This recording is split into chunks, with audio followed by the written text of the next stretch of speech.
It's been a dark year for a lot of us, and certainly darker for some than others. And indeed, it wouldn't be a stretch to say that humanity has went through one of its more recent, darker hours. But over the last year or so, I've noticed something. When we were all locked up and locked down, what did we turn to when our phones and laptops and TVs started to bore us? What did we see when we looked out our window? We saw the trees, we saw plants, and we saw life, and with it, hope. We took refuge in the nature and wildlife that was surrounding us. A break from the negative hustle and bustle from our TVs.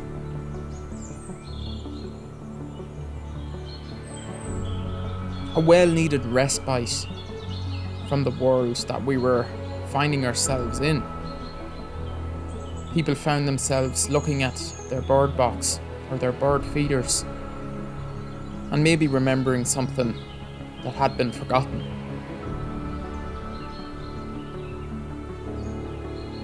We need them as much as they need us. And I don't know about any of you, but I couldn't imagine going through the last year without being able to take refuge in nature. Imagine not being able to go for your walk in your local forest park, or indeed into your garden to watch a little cold tit, taking a bath. What would have the last year been like if we didn't have nature's beauty to behold and to take in? I wonder how we would have fared if we couldn't derive these little pleasures from nature. It's nearly not worth thinking about.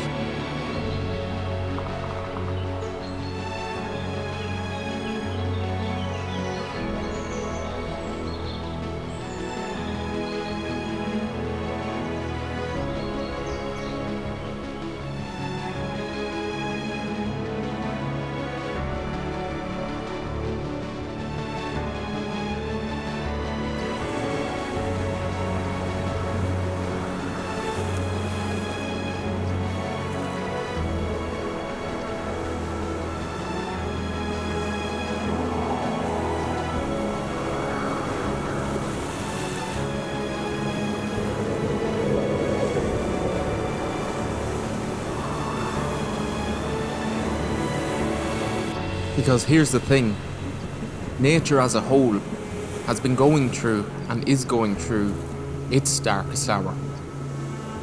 And the funny thing about this, we have every means and possibility to help it. We only need to do so. And again, I can only speak for myself, but I know I for one feel like it deserves it. It was that one friend that never left us through the darkest times of the last year. It put its hand on our shoulders and told us what's to come and what possibilities and hope is in the future.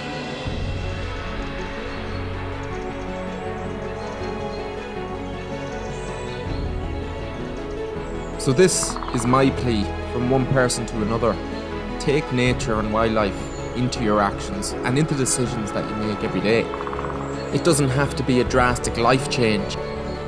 It could be as simple as trying to use a little less plastic, maybe a little less meat, or even just letting a part of your garden go wild and let nature reclaim it. Because we've seen where we take refuge in our hours of need.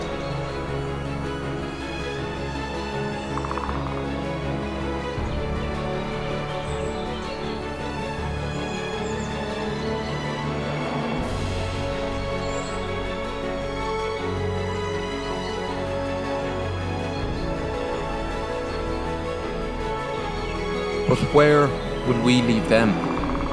Will it be the case of eating bread is soon forgotten? So do that one thing for nature today, no matter how big or small, and continue to enjoy nature. and help guarantee that it'll be there in its fullest for generations to come.